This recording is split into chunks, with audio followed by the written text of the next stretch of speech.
In this video, we're going to look at how to release your music. When thinking about how you want to release your music, imagine how you want people to hear it. For example, it could be on their headphones on public transport, it could be in their living room through speakers, or it could be live at a gig. It all goes back to your individual artistry and your vision for yourself as an artist, which may change over time, and that's okay too. Let's hear from Fred, who's going to talk us through the different options. Let's face it, releasing music is super important. Why? Because you've gone to the trouble of making it, and presumably you make it because you would like someone to hear it. So releasing your music is really trying to find the widest audience possible for what you've made. There's a lot of information about releasing music. You'll hear lots of talk about labels and all sorts of things. But weirdly, it's quite difficult to understand what your options actually are. And the more I think about it and the more I've thought about it, it's actually quite simple. There are only three. The three options that exist for releasing music essentially all run along the same kind of continuum. So at the one end, there's you do everything yourself. And at the other end, someone else does everything for you except the music. And in between, you do a bit and you get other people to do the rest. So the first option that you've got is that you do everything, and that is called self-releasing. Sometimes people call it DIY, do it yourself. Essentially what that means is you are responsible for recording, mixing, mastering the music so that you have a musical product. You're responsible for deciding where it's going to go and what you're going to make. Is it streaming? Is it downloads? Is it vinyl? Is it a cassette? Is it a CD? Is it all of those things? And then you've got to work out how to get it to those places. Fundamentally, you're doing everything.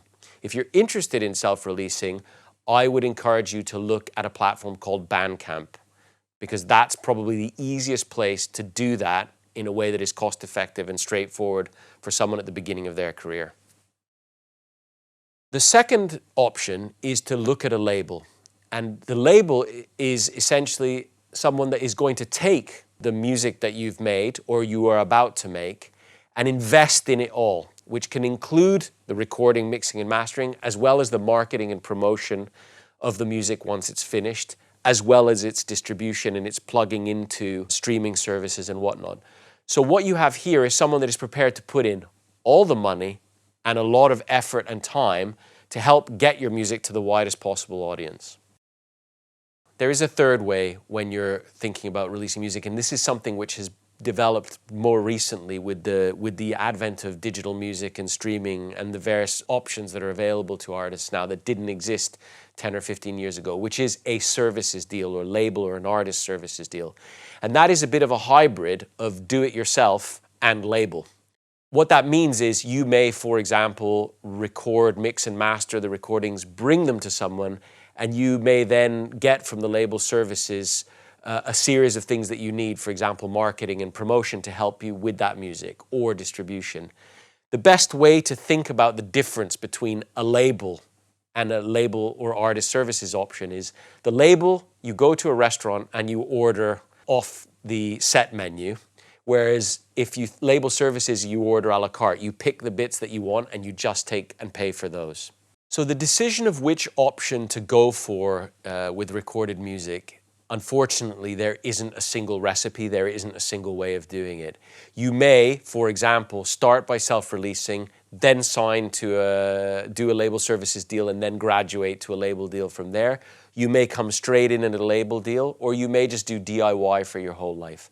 It depends on what you feel comfortable with and how much control you wish to retain, both of the process and of the money that flows back through, because obviously the implication is the more someone's doing, the more of that money that's coming in will have to go to pay for the services that they're giving you. If you get to the place where you have a label deal or a label services deal in front of you and you're happy with the terms that are offered, actually the most important criteria is to determine how you feel about those people. In a way, would you have them in your band, metaphorically, is a really interesting way to think about it. Because don't forget, they need to want to work with you and your music, but you do have some leverage, and it's an important consideration. You need to believe that you can work with them and that they are going to, through their competencies, their skills, and who they are as people, going to be able to help you build your own career. And now we're going to hear from supremely talented guitarist and singer Oscar Jerome, who's going to tell us about how he's gone about releasing his music over the years.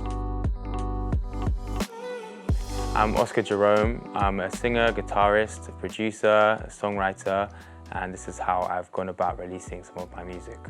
I put out my first EP just using a website called TuneCore. They just distribute it for you on all streaming platforms and stuff. After a while, you know, stuff started to pick up. One of my tunes got on quite a big playlist on Spotify. And then I just got some interest from management. From there, I kind of had a bit more support. The next logical step was to do a label services deal, which was just for one EP. There definitely wasn't like the amount of support you would get with a label, but they just kind of help you to distribute it. It was a small investment on their part in terms of money and stuff, but also a small investment on my part because I wasn't going to be in debt to this, you know, this big company. Now that I own the first 2 EPs that I released, like I own 100% of them, that's been just a good little earner to kind of keep me ticking along. And it's also a very satisfying thing. It's like a feeling like, you know, I've created this thing, I've put it out in the world, people are consuming it, and I'm getting the rewards back from that. It's kind of, you feel like you're in control. I mean, some people can completely go it alone and they'll like set up their own label, but once it gets to a certain point, you have to be aware of the fact you're going to be an artist creating music and also running a business at the same time. And for me, as it kind of got later on, I was like, I want to spend more time writing and working on music. Always read your contracts. Always try and get someone who knows about that stuff to look over it for you. And there are different places where you can get access to solicitors, such as Musicians Union. There is a certain amount of work which you are always going to have to do.